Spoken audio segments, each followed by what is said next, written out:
vrai, courir lentement, j'aime pas ça. Je me sens lent. C'est un des points sur lequel je dois travailler. Je vis dans une époque où tout va toujours de plus en plus vite, parce qu'on part toujours aux autres qui va plus vite, qui va plus loin. Apparemment, c'est important de courir lentement.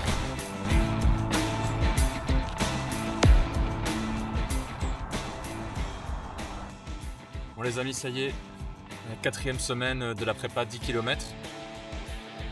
Session du jour, c'est une session longue. Je vais en avoir pour au moins 1 heure. Donc on va voir combien de kilomètres on fait. Le but c'est de courir lentement. Voilà, c'est un vrai challenge parce que je ne sais pas courir lentement. Je pars souvent trop vite et voilà, donc c'est un petit challenge aujourd'hui. Et d'essayer d'avoir une allure constante aussi. Voilà, on va voir ce que ça donne ensemble. Au niveau de l'échauffement, c'est toujours plus ou moins la même chose.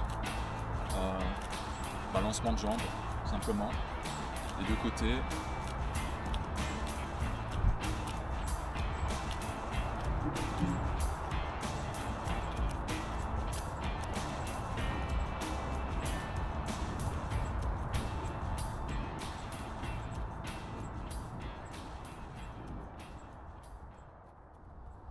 Trois, deux, un, c'est parti.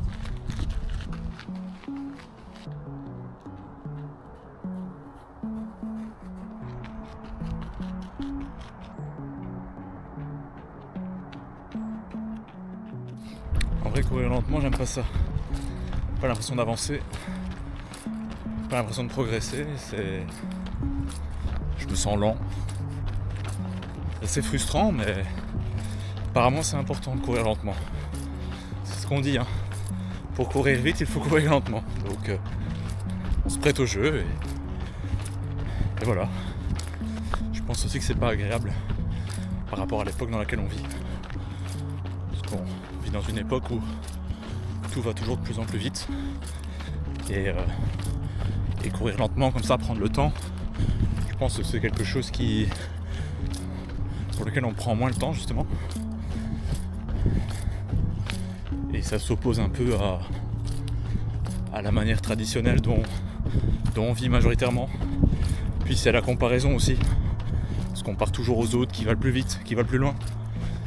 Et au lieu de profiter de l'instant présent, de juste se mettre en jambe en fait, de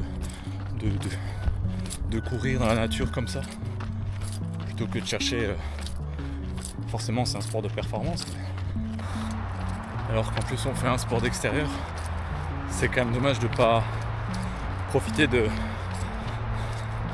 beaux cadres qu'on peut avoir.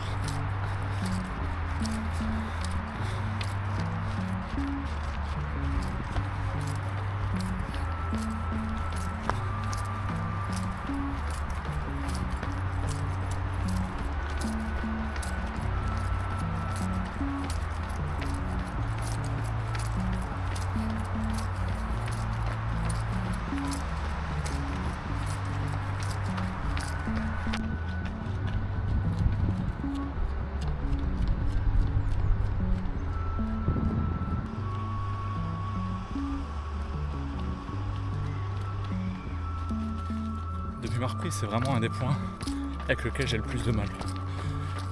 Avoir une allure constante, courir à une allure normale, en aisance respiratoire, ça c'est un des points sur lequel je dois travailler.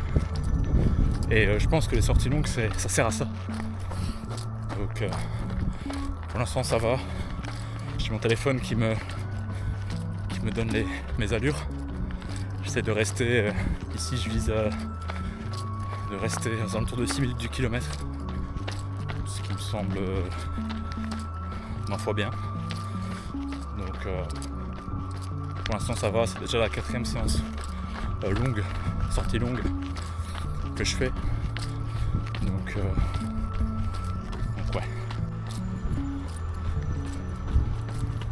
Après quelques sorties, quelque chose a changé.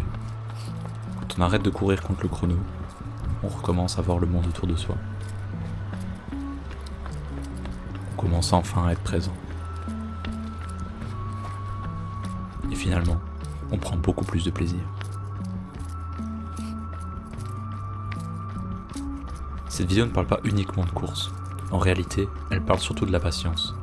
On passe notre vie à vouloir attendre la prochaine étape, le prochain objectif, le prochain record, le prochain salaire, le prochain voyage, le prochain achat. Et pendant ce temps-là, on oublie complètement de profiter de l'endroit où on est aujourd'hui.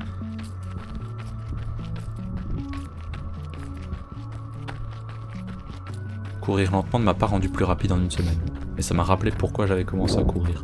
Pas pour battre des records, pas pour impressionner quelqu'un, juste pour respirer, laisser les pensées venir, prendre le temps, être en mouvement. Et je crois que c'est pareil pour beaucoup de choses. On passe tellement de temps à regarder l'arrivée qu'on oublie le chemin. Alors peut-être que ralentir, c'est pas perdre du temps, c'est simplement prendre le temps.